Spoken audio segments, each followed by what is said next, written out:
um, pissed off. But I learned my lesson that you want to practice surrender, you have to practice it every day.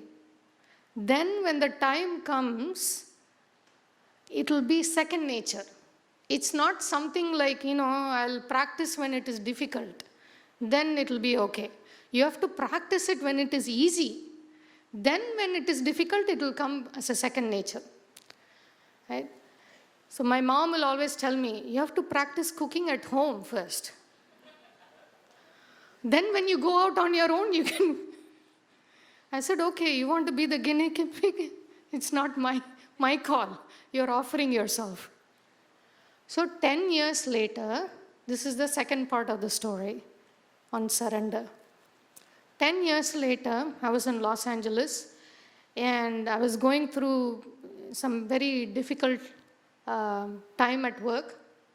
So I was driving back home, and we get very self-righteous sometimes. You feel like you have learned one lesson and you're practicing it. So you want to tell Swami, look, I'm practicing it, And then Swami changes the exam. He gives the exam only once. But the best part is he'll give you the exam and then teaches you the theory. Sometimes that's good. Sometimes it's not.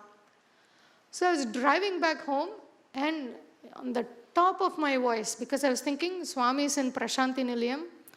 I am here in Los Angeles, so I have to, say it in such a way that he will hear me in Prashanti Nilayam. Yeah, I don't have a sweet voice like Sister Crystal. When she came to the Sai Women's Conference, oh my gosh, the song that she presented, it was a phenomenal experience at the Women's Conference.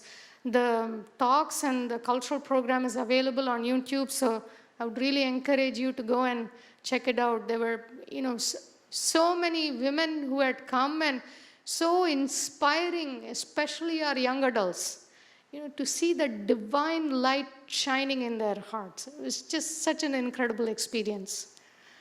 There is a percussion program that was offered in the cultural program, and it was just like, I think either Crystal or I could hear Audrey in the YouTube video saying, girl power. That was just fantastic. Sorry, I didn't mean to digress. I got excited seeing Crystal since this morning, actually. It's like, oh, Crystal is here. Yes, coming back. So I was yelling at the top of my voice to make sure that Swami could hear me. So I reminded Swami, in case Swami forgot what happened in Puttaparthi, I reminded Swami, saying, Swami, 10 years ago, you were close by, and I forgot to call your name. Today, I'm remembering you. I was not asking for help. Today I'm remembering you. Where are you? It's the joy of being a young adult. You can ask any question to Swami. Today I'm remembering you. Where are you? That was my question. Right? Like that, a car pulled to my left. Okay, just checking. It got in front of me just for 15-20 seconds. And then there were 3 lanes. I was in the middle lane. It got in front of me, got into the right lane, made a right turn, and it left. Just 15 seconds, I was able to see the license plate. Right? And the question is, I am thinking about you today. I am calling on you. Where are you? Right? Yeah.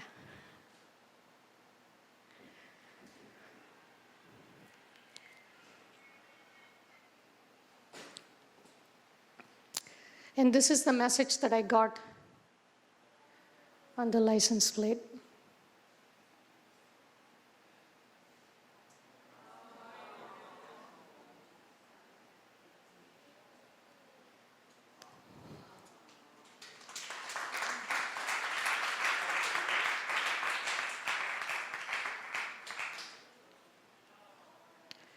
The question was, you look at the synchronicity, right? How many things has to be synchronized? So I usually joke saying, California, there are 7 million people and 14 million cars. Everybody has 2 cars. Thank you. In this whole universe, one person is asking God, where are you? I need you. Where are you? And look at the way God answers that question. Unless someone is really within, how can they hear this question and give the answer in such a fitting way? Right? The concept of surrender. You practice surrender on a daily basis. God is watching you. God is listening to you. God is with you. And God is in you. You are never alone. And the more we purify our thoughts, our feelings, the more you can hear Him. And I loved the way Dr. Upadhyaya said in the morning, the more you will be able to see Him. The more you will be able to see Him. And I'm sure if we just made a big circle and we wanted to talk about it, I'm sure each one of you has a very unique experience by which Swami showed that He's right with you. So we have to draw upon those experiences so that we keep reminding ourselves that is the clutch that we use of surrendering to Him. So start early. Drive slowly. Reach safely. The last question, we started with the first question and we are coming to the last question, is also a car story. Yesterday when Krishna uncle picked me up, he put the GPS on. And he said he has been to the airport many times, but he still uses GPS just for this one. But what I really liked when he talked about the GPS was he called it sister. And I thought it was so apt. I call GPS a God positioning system. It's always a female. True, right? It's always a female voice. Why is that? The best guides are on this half of the room. I am saying it just to check a box with Sister Geeta. This might be the guide, but this half is the Sarathi. So we need both. That's where I stand. But when you think about it, God positioning system, you can get a lot of spiritual lessons from the GPS. The best spiritual lesson you can get is patience. No matter how many times you make a wrong turn, it will recalculate without losing temper, without raising its voice. It will always recalibrate and it will help you to get back on the right track. Patience. The second spiritual lesson that you learn from GPS is God positioning system is you only have to focus on the next 200 feet.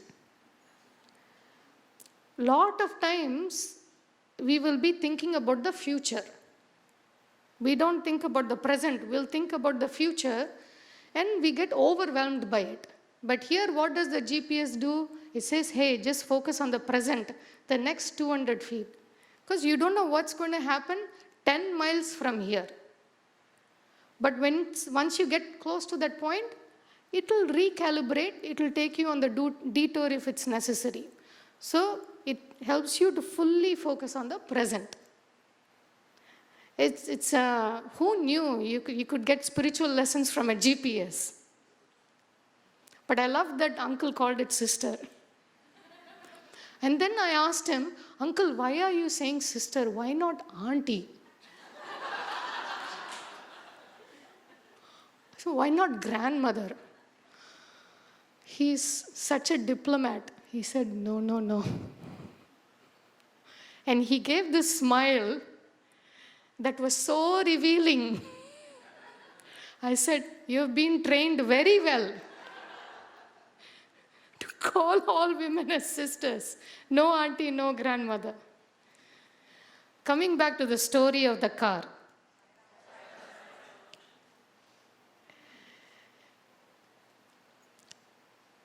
A sister shared this story. It's a very sweet story.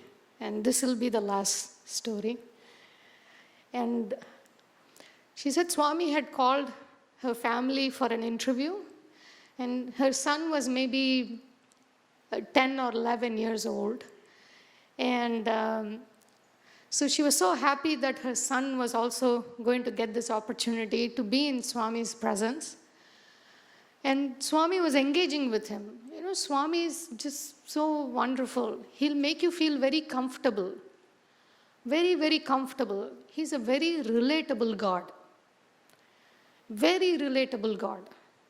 He's a God who wants to be loved, not a God who wants to be feared. He wants to be loved.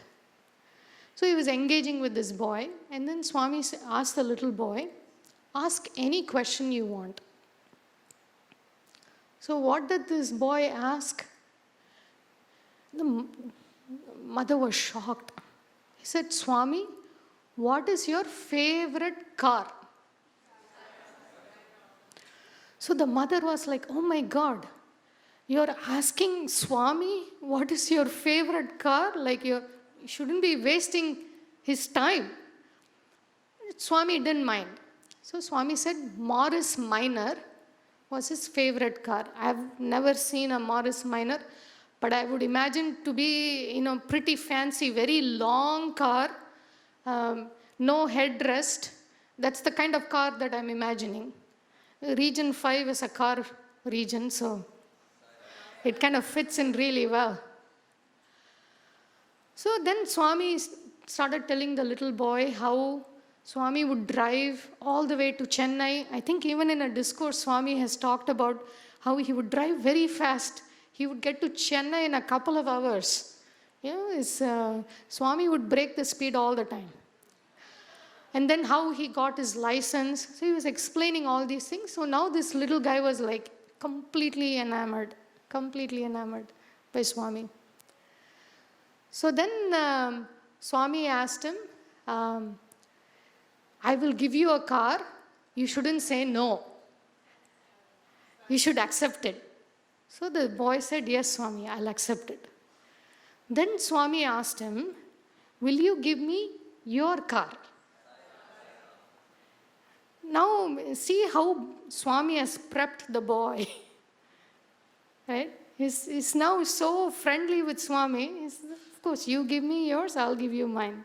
So the boy says, yes, Swami, I'll give you my car.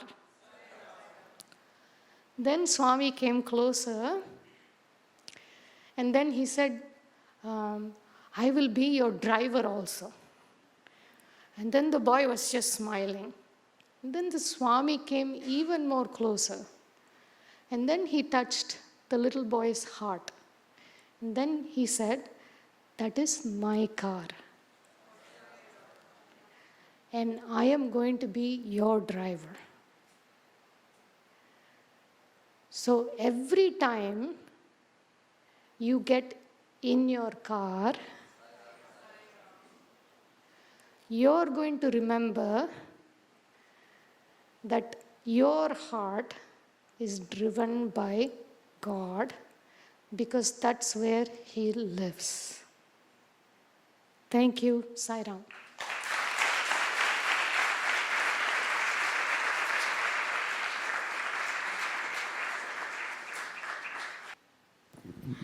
Sairam, Sairam.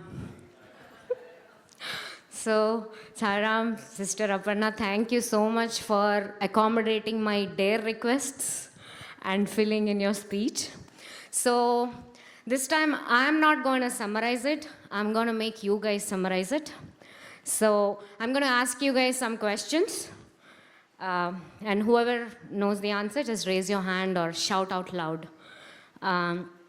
Surrender is a? Yes. Start when you are?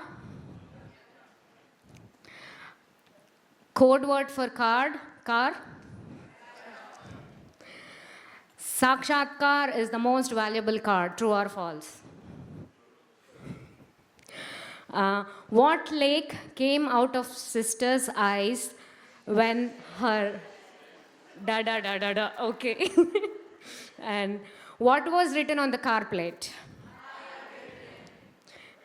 Practice purity and surrender on daily basis, weekly basis, monthly basis. Okay. GPS stands for? And it has a lot of?